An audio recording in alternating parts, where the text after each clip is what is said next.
জনগণের দুর্ভোগ যেখানে, সন্ত্রাস যেখানে, ফেসিবাদ যেখানে, জনগণের অধিকার হরণ যেখানে, সেখানে আমরা অগ্নিগিরি হয়ে জ্বলে উঠবো ইনশাআল্লাহ। এটা আরেকটা রাজসাক্ষী স্বীকারোক্তিমূলক জবানবন্দি 164 ধারা।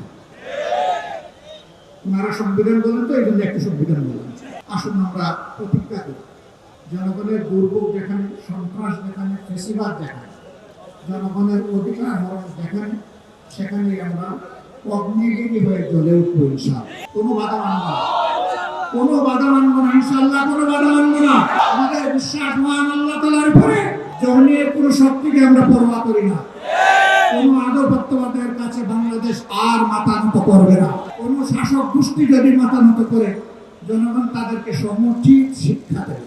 একটা নিষ্কলুষ, ফেসিবাদ মুক্ত, মানবিক ন্যায় এবং ইনসাফের ভিত্তির উপর একটি সম্মানের বাংলাদেশ, মাথা উঁচু করে দাঁড়ানো বাংলাদেশ দেখতে চাই। এই লড়াই চলবে ততক্ষণ পর্যন্ত, যতক্ষণ পর্যন্ত এই প্রত্যাশা আমাদের পূরণ না হবে।